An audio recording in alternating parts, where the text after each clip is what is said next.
Hi dear friends, cute kitchen വേൾഡിലേക്ക് എല്ലാവർക്കും സ്വാഗതം. ഇന്ന് ഞാൻ കുറച്ച് പാളയംകോടൻ പഴം കിട്ടിയിട്ടുണ്ട്. ഏകദേശം ഒരു 1/2 കിലോയോളം പഴം വരും. പാളയംകോടൻ പഴമാണ്. പിന്നെ നമ്മൾ 1 കപ്പ് അരിപ്പൊടി എടുത്തിട്ടുണ്ട്. അതായത് നമ്മൾ പുട്ട് ഇടിയപ്പമൊക്കെ ഉണ്ടാകുന്ന ഏത് പൊടിയായിരുന്നു അരിപ്പൊടി എടുത്തിട്ടുണ്ട്. പിന്നെ ഒരു 3/4 കപ്പോളം പഞ്ചസാരയുണ്ട്.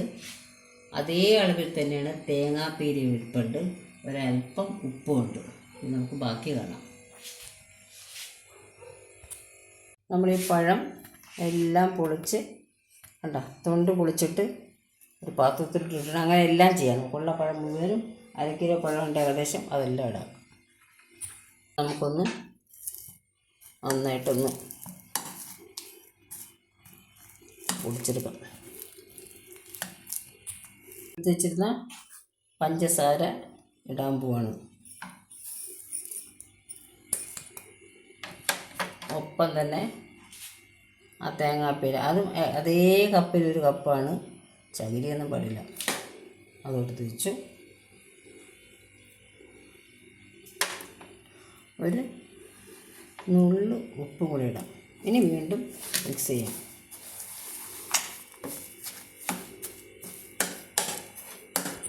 ഒരല്പം ഏലക്കാപ്പൊടി ഒരു പിഞ്ച് ഇട്ടു. ഇനി നമുക്ക് എടുത്ത് വെച്ചിരുന്ന അരിപ്പൊടി ഉണ്ടല്ലോ, അത് ഇതിലോട്ടിട്ട് കൊടുക്കുകയാണ്. നമുക്ക് കൈ കൊണ്ട് നന്നായിട്ട് ഇത് മിക്സ് ചെയ്യാം. എല്ലാം കൂടെ നന്നായിട്ട് മിക്സ് ചെയ്തിരിക്കുകയാണ്.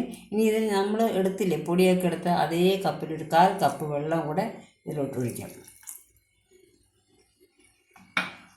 എന്നിട്ട് വീണ്ടും ഒന്ന് മിക്സ് ചെയ്യാം.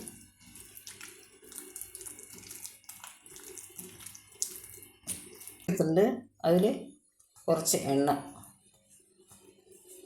ഞങ്ങളുടെ വെളിച്ചെണ്ണയാണ് വെച്ചിരിക്കുന്നത്. ഇഷ്ടമുള്ള എണ്ണ ഇടാം. തേങ്ങയൊക്കെ ചേർക്കുന്നുണ്ട്. വെളിച്ചെണ്ണയാണ് കുറച്ച് ഒരു മണമൊക്കെ ഉണ്ടാവും. ഇനി നമുക്ക് അടപ്പ് ഞാൻ കത്തിച്ചിട്ടില്ല, അടപ്പ് കത്തിക്കാൻ പോവാണ്. ഇവിടെ ഇഡ്ഡലി പാത്രം വെച്ചിട്ടുണ്ട്. ഇഡ്ഡലി പാത്രമോ സ്റ്റീം നന്നായിട്ട് സ്റ്റീം ഒന്നും എടുത്തിട്ടുണ്ട്. ഞാനിത് ലോ ഫ്ലെയിം ആക്കി തുറക്കാൻ പോവാണ്.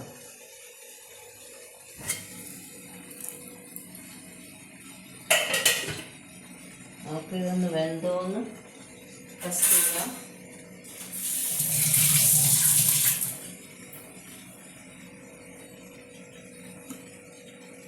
വെന്തിട്ടുണ്ട്.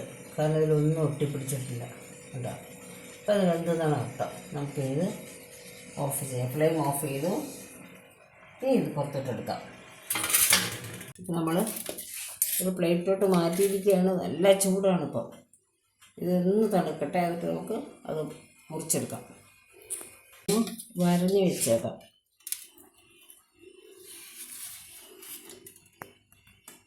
ചൂടായതല്ലേ, നല്ല ചൂടാണ്.